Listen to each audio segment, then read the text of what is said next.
In this video, we are going to be looking at two approaches to probability. All right, so this is kind of going to generally be the way that we calculate these basic probabilities. And the two approaches are the relative frequency approach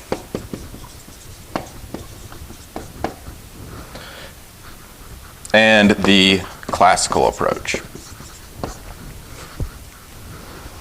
All right, so the relative frequency approach should look pretty familiar. Or once we look into it, the relative frequency should sound familiar. And once we get into that approach, it will look familiar as well. All right, really with the relative frequency approach,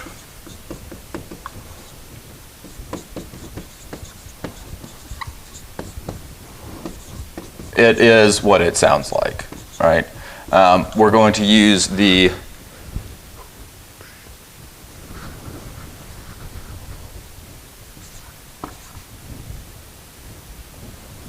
I'm not sure if I spelled that right or not.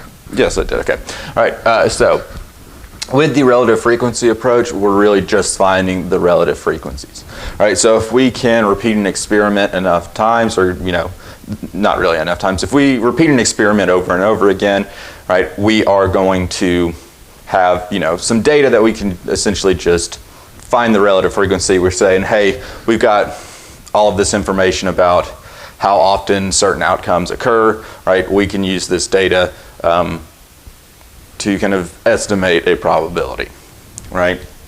So get as close as we can using a relative frequency. All right, so a lot of times what I would do in class, just for anyone who's forgotten, hopefully that's not many, if any of us, right? But we're going to calculate the relative frequency as the frequency of a class divided by the total number of observations, right? And so again, this is really simple. What I would do in class usually is ask people kind of what color their eyes are, right? And I would give them, the normal options, blue, brown, green, and usually put in an other there, but for now we're not going to worry about that. All right, you just see, how many each kind of have people raise their hands. Let's say in this class there are 5 people with blue eyes, 17 people with brown eyes, and oh wait, no, I'm making that math too hard for me. No, that's fine. And we'll say 3 people with green eyes, right?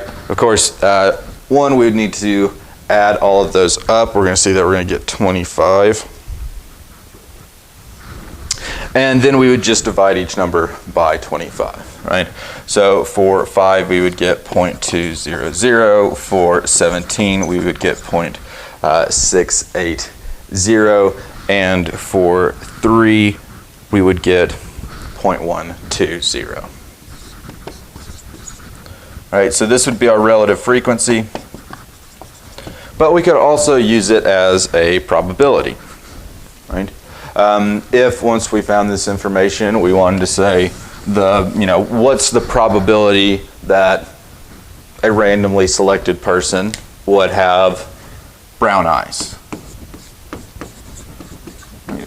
Then what we would be looking at is the probability that someone has brown eyes, right? And using the relative frequency approach, we would say, well, that's 0.68.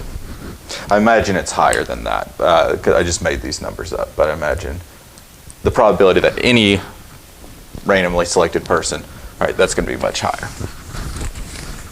All right, but that is the relative frequency approach in a nutshell. Again, we should be comfortable with relative frequencies. All right, all we're doing with this approach is finding those relative frequencies and then applying them as probabilities.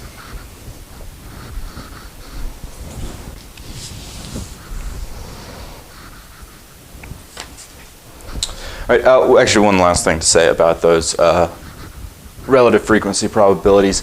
Relative frequency approach is a perfectly fine approach, especially if you don't have any other information about what you're looking at.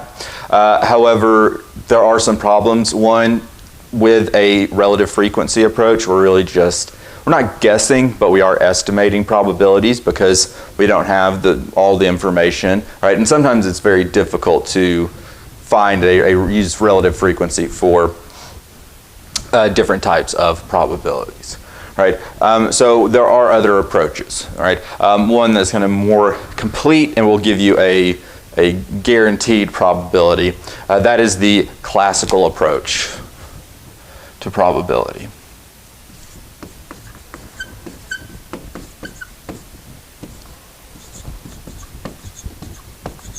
Although this approach also has some setbacks, which is why we have multiple approaches. All right, we'll talk about those in just a few minutes. All right, so with the classical approach, we are going to be looking at classical probabilities, right?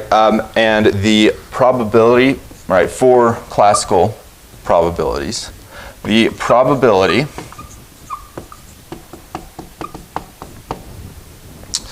of the event A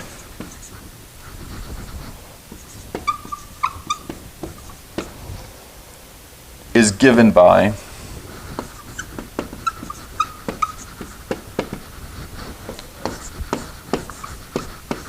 actually, I'm going to stop here for a second. So right now, you're going to see this a lot, P, open bracket, A, close our parentheses, right?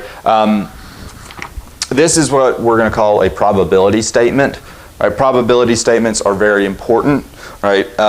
They tell us, right, what the probability is that we're being given, right? If you just write a number down on a piece of paper after somebody asks you to find a probability, they might not know exactly what you're talking about. So you want to actually write these probability statements out, one, just to remind us what we're looking for, right? And two, just because I said so, all right? But they are important and we do need to write those out, not just because I said so.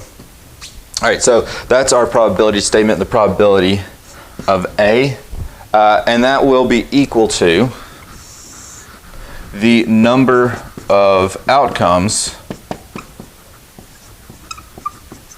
in A divided by the number of outcomes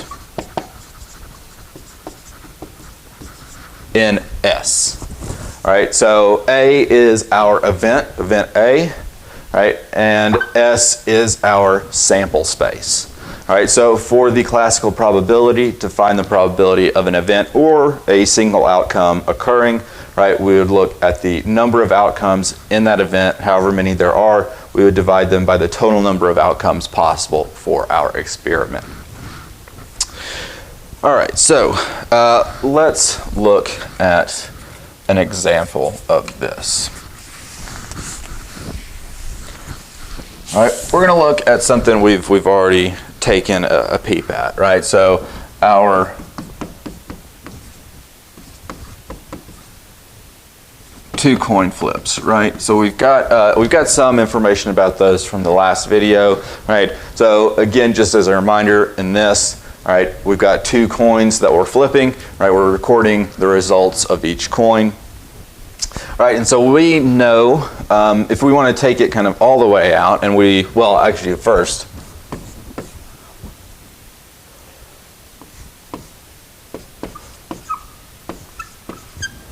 all right, let's say that we are looking for the probability of getting at least one heads.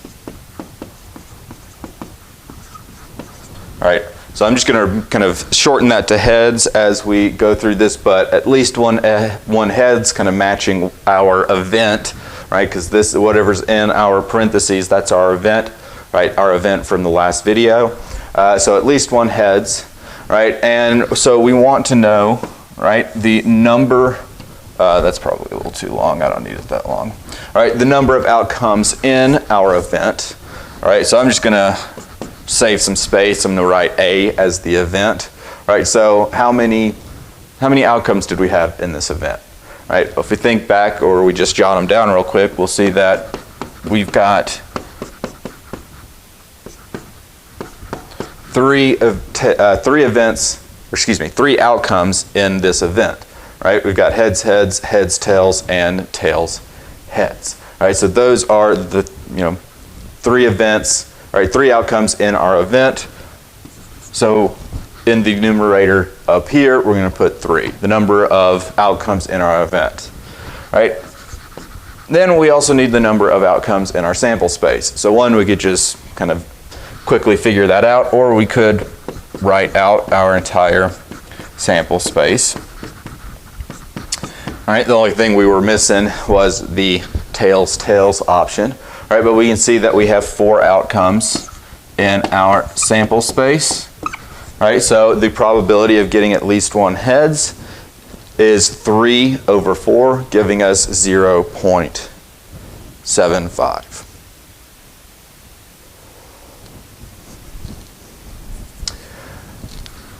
All right, so we are going to be doing, so that's just a quick example of how that classical probability works. We're going to be doing a lot more examples of those classical probability calculations as we go through the other videos. So we're not going to worry about doing more of those right now, but really, if you can do that one, if you're following along with it, even though it's a very simple one, it doesn't get much more complicated than that, right? Really, we're just trying to find out how many outcomes are in the event and how many outcomes are in the sample space, right? And again, we're going to be working with very simple things like rolling dice or drawing cards out of a deck of cards, right, as examples as we go along, right? And so those will be relatively easy to follow along with, I believe. Or, well, I think they're very easy to follow along with. All right, one last thing before I end this video.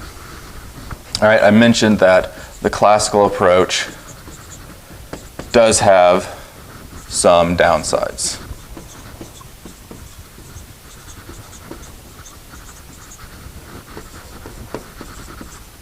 All right, so the classical approach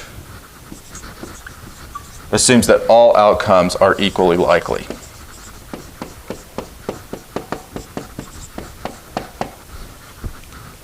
All right, this is a pretty big hindrance to it, I would say, right?